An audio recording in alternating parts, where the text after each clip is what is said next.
ঘটনাবোৰত কোনো ধৰণৰ অসম চৰকাৰ লেভেলত বা চিফ ছেক্ৰেটাৰী লেভেলত আলোচনা কোনো ধৰণৰ আলোচনা অনাগত দিনত হোৱা আমি দেখা পোৱা নাছিলোঁ। আৰু আমি কমিউনিটি যিবোৰ অৰ্গেনাইজেশ্যন আছে, পেৰেণ্টছ অৰ্গেনাইজেশ্যন অৰুণাচল বা অসমৰ পেৰেণ্টছ অৰ্গেনাইজেশ্যনসমূহে বা TMPK বা ইয়াত থকা জাতীয় জনগোষ্ঠীয় অৰ্গেনাইজেশ্যনৰ মাজত আলোচনাৰ জৰিয়তে আগত হৈ যোৱা ঘটনাবোৰৰ বিষয়বস্তুবোৰক সমাধা কৰা হৈছে। কিন্তু এইবাৰ যিয়া হিমে আৰু বদত যি গুলীচালনা 11জন আমাৰ যি নিৰৰ আঘাতপ্ৰাপ্ত হৈছিল, এই ঘটনাটোক আঁৰত কেন্দ্ৰ কৰি অসম চৰকাৰে এইবাৰ প্ৰথমবাৰৰ কাৰণে ইনিচিয়েটিভ লৈছে। তাৰ কাৰণে অসম চৰকাৰক আমি ধন্যবাদ জনাইছোঁ। আৰু অসম চৰকাৰে যোৱাকালি আমালৈ এখন চিঠি পঠিয়াইছিল আৰু এই চিঠিৰ জৰিয়তে আমি চিঠিক সন্মান জনাই আমি আজি প্ৰথমবাৰৰ কাৰণে যি এই ডেপুটি কমিশ্যনাৰ অফিচত আমি আলোচনাৰ কাৰণে আহিছোঁ। আৰু পজিটিভ আলোচনা হৈছে। আমাৰ যিবোৰ দাবী আছে সেই দাবীবোৰক তেখেতসকলে গ্ৰহণ কৰিছে আৰু সেই দাবীবোৰক তেখেতসকলে আলোচনাৰ জৰিয়তে সমাধা কৰাৰ কথা আমাক জনাইছে। আমাৰ দাবী আছে যে কালপ্ৰিটসকল যি 4জনৰ নাম আমি FIR-ত নাম সন্নিৱিষ্ট কৰিছোঁ, সেই 4জনক গ্ৰেপ্তাৰ কৰিব লাগিব।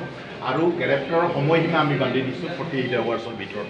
48 আৱাৰ্ছৰ ভিতৰত গ্ৰেপ্তাৰ কৰিবই লাগিব।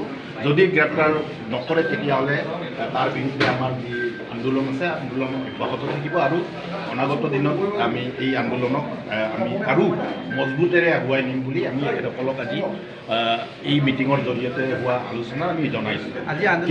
কিন্তু এটা বস্তু আপোনালোকক মই জনাই থওঁ, চিভিল ছ'চাইটি আছে অৰুণাচলৰ চিভিল ছ'চাইটি আছে, যেনে ধৰক Galo welfare society, Galo student union, Galo youth wings বা Adi student union, Adi Bane Kebang, Nyishi elite society, Nyishi student union বা অৰুণাচলত যিমানবোৰ আমাৰ অৰ্গেনাইজেশ্যন আছে, এই সকলোবোৰ অৰ্গেনাইজেশ্যনৰ বিৰুদ্ধে আমাৰ আন্দোলন নহয়।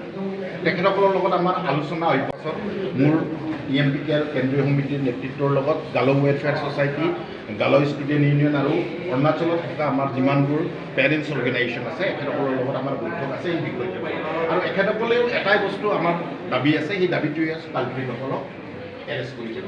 আৰু কালপ্ৰিটসকলক এৰেষ্ট নকৰা পৰ্যন্ত আমাৰ আন্দোলন অব্যাহত থাকিব। কিন্তু সেই বিষয়ত কি ষ্টেপ ল'ম আমি TMPK, যে আন্দোলনটোক ৰোড ব্লকেট কৰিয়ে থ'ম নে ইকনমিক ব্লকেটটো আমি কি ধৰণৰ আন্দোলনত আমি নামিম, সেই কথা বতৰাবোৰক আমি আমাৰ কমিটি এতিয়া বহিম আমি ধেমাজিতে। সেই ধেমাজিৰ কমিটিৰ বৈঠকৰ পাছতে আপোনালোকক মই অৱগত কৰিম। কিন্তু আলোচনা পজিটিভ।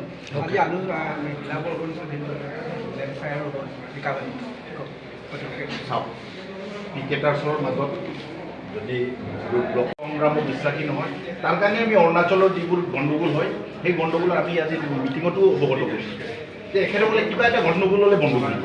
তাৰ কাৰণে আজি চিভিল ছ'চাইটি বা পেৰেণ্টছ অৰ্গেনাইজেশ্যনৰ লগত লিখাৱলী বৈঠকত তাতো আমি কওঁ ভাই কিবা এটা ঝামেলা হৈছে আলোচনাৰ মাধ্যমেৰে সমাধা কৰক। বাউণ্ডেৰী লেভেলৰ কিবা ঝামেলা হৈছে আলোচনাৰ জৰিয়তে সমাধা কৰক।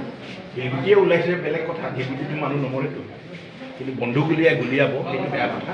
তাৰ কাৰণে আমি চিভিল ছ'চাইটি আৰু ছ'চিয়েল যি অৰ্গেনাইজেশ্যন পেৰেণ্টছ, তাৰ কাৰণে মই অলপ মানে গাইডেন্স পোৱা মানুহ সেইবোৰ যাতে থাৰ্ড পাৰ্টিয়ে ৰাজনৈতিক পাৰ্টিয়ে যাতে সেইটো এটা নিজৰ ইছ্যু বনাই নলয়, তাৰ কাৰণে সকলোৱে সংযম হৈ থকাটো ভাল বুলি মই সকলো পক্ষকে মই আহ্বান জনাম।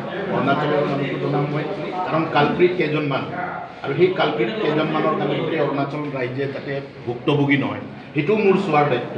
যিহেতু মোৰ অৰুণাচলৰ মানুহবোৰ কোন বুলি ক'লে আবুতানীৰ মানুহ, আবুতানী মানে আমাৰে নিজৰ মানুহ, ট্ৰাইবেল মানুহ। আৰু অসম অৰুণাচলৰ মাজত সম্পৰ্ক আমাৰ গভীৰভাৱে আছে, একদম অন্তৰৰ পৰা আছে।